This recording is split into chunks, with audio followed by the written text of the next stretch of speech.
नमस्कार, आप देख रहे हैं राष्ट्र समाचार।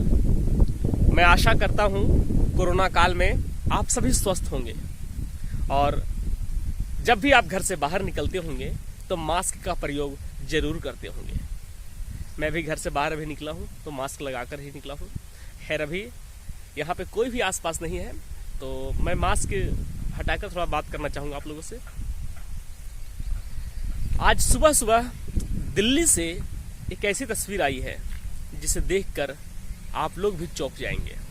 जी हाँ, अक्सर ऐसा मामला देश की विभिन्न कोनों से आती रही है, चाहे केरल हो, यूपी हो या बिहार हो। लेकिन आज देश की राजधानी दिल्ली, जहां दिल्ली के मुख्यमंत्री अरविंद केजरीवाल बड़े बड़े दावे करते हैं, और साथ ही साथ मैं सिर्फ केजरीवाल जी को दोष नहीं देना चाहूंगा, यहाँ प्रधानमंत्री नरेंद्र मोदी रहते हैं।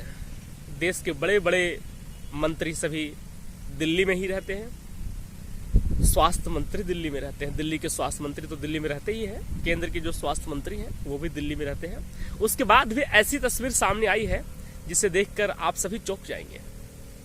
जी हाँ, पहले तस्वीर देखिए फिर बात करते हैं। ये तस्वीर आप जो देख रहे हैं, जैसा कि तस्वीर में ई रिक्शा पे कुछ लोग बैठे हुए हैं। कुछ लोग क्या, दो व्यक्ति दिखाई दे रहे होंगे। एक तो आगे रिक्शा चालक जो ई रिक्शा को चला रहा है और दूसरा एक व्यक्ति पीछे बैठा हुआ है। लेकिन ई रिक्शा के नीचे जो होता है, जहां लोग बैठ के पैर रखते हैं, वहां कुछ तस्वीरें ब्लर की गई है। आप सोच रहे होंगे जब कोई व्यक्ति बैठा हुआ है तो नीचे सामान ही लेकर जा रहा होगा, फिर ऐसी तस्वीर ब्लर करने की क्या जरूरत है।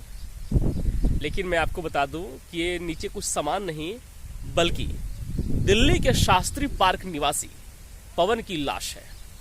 जी हाँ, अब आप ये भी सोच रहे होंगे कि दिल्ली सरकार जब इतनी बड़े बड़े दावे करते हैं, इतने बड़े बड़े वादे करते हैं, और हमें हर जगह से यही, जब भी वो प्रेस कॉन्फ्रेंस कर रहे हैं तो कह रहे हैं हर जगह पूरी व्यवस्था है कोरोना काल में, तो अगर हर एक व्यवस्था एक व्यक्ति तक नहीं पहुंच पा रही है तो आखिर कमी किस में है?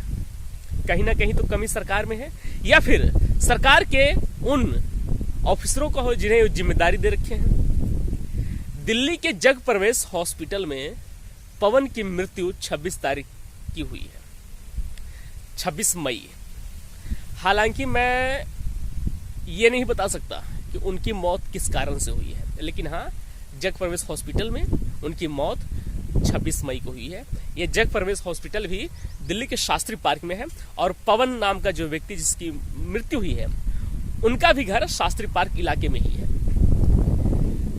कोरोना काल में आर्थिक तंगी इतना हो गया उनके घर में, दोनों भाई बेरोजगार हो गए।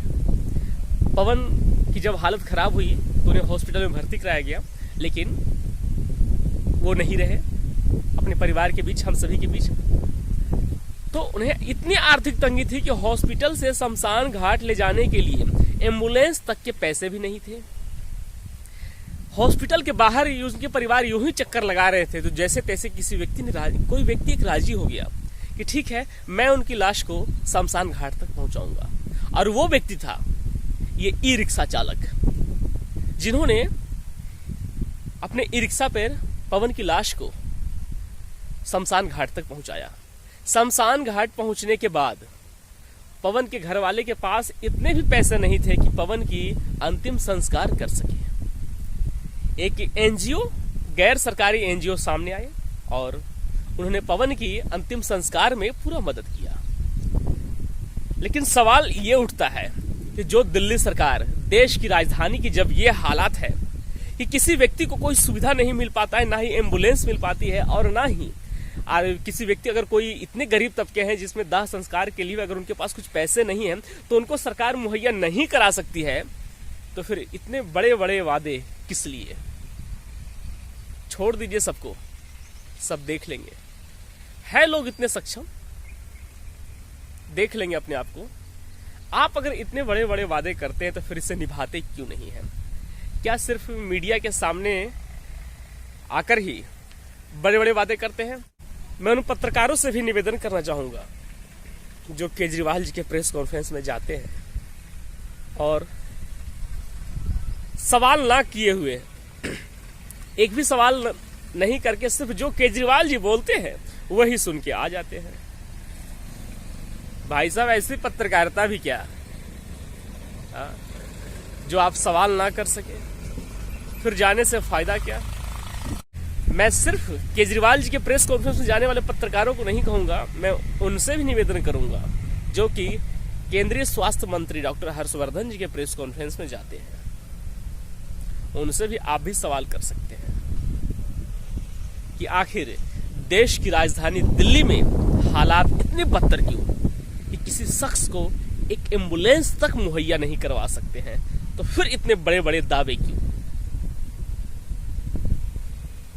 ये वीडियो अगर आपको अच्छा लगा हो तो कृपया वीडियो को शेयर करें ताकि सरकार की आंखें खुल सकी और जो भी इसमें दोषी पाया गया उसके ऊपर कार्रवाई हो सके और सरकार की भी आंख खुले। और आप क्या कहना चाहेंगे, आप हमें अपनी राय कमेंट बॉक्स में जरूर बताएं।